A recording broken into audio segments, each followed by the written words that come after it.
Morning সকালে সবাইকে আশা করছি সবাই ভালো আছে। তো দেখো এটা হচ্ছে কালকে রাতের বেঁচে যাওয়া ভাত, আর এটা হচ্ছে আলু ফুলকপি কেটে নিয়েছি। এইভাবে এই ভাতটা বানালে কিন্তু বাচ্চা থেকে বড় সবাই খেয়ে নেবে একদম চেটে পুটে থালা, তাহলে ভাতটা আর নষ্ট হবে না। তো দেখো প্রথমে হচ্ছে তেল দিয়ে আলু ফুলকপিটাকে একটু ভেজে নেব। তো এই যে লবণ মেখে নিচ্ছি। এই যে ফুলকপি আলুটা কড়াইটাও গরম হয়ে যাচ্ছে। তো এই যে এখন এটা ভাজা হয়ে গেছে, নামিয়ে নিচ্ছি।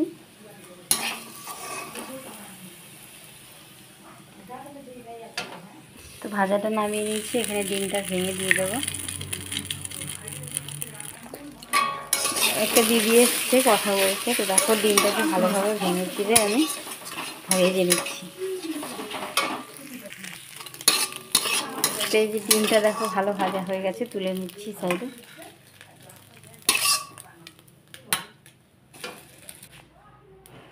তো তেল দিয়ে দিচ্ছি কড়াইতে। তো এই যে পেঁয়াজ আর লঙ্কাটাকে দিয়ে দিচ্ছি। অল্প পরিমাণ লবণ এখানে দিচ্ছি, সেখানে ভাতটার উপরে দিয়ে দিচ্ছি। দেখো তো দেখো পেঁয়াজটা বেশ সুন্দর লাল করে ভেজে নিয়েছি, এখন ভাতটাকে দিয়ে দেবো।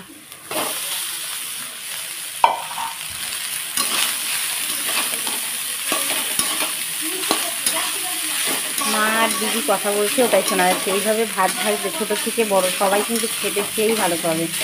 আর কিছু ধনেপাতা কুচি যারা পছন্দ করে অবশ্যই দিয়ে দেবে। দিয়ে দিচ্ছি একটু হলুদ গুঁড়ো।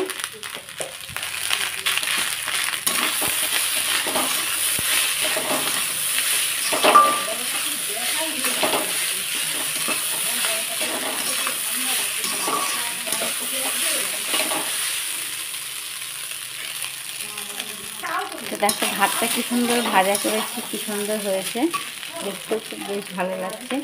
আর এই যে ডিম আর ফুলকপি আলু ভেজে রেখেছিলাম, এটাকেও এখন দিয়ে দিচ্ছি। আর ওপর দিয়ে যদি একটু ধনেপাতা দেওয়া যায় তাহলে কিন্তু সেই টেস্ট লাগবে, আর খেতে দুর্দান্ত স্বাদ।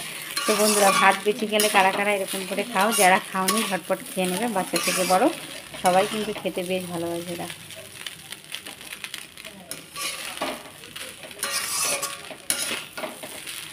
তো প্রায় হওয়ার দিকে, নামিয়ে নেব। তো এই দেখো ভাতটা একদম রেডি, এখন থালের মধ্যে নামিয়ে নিচ্ছি।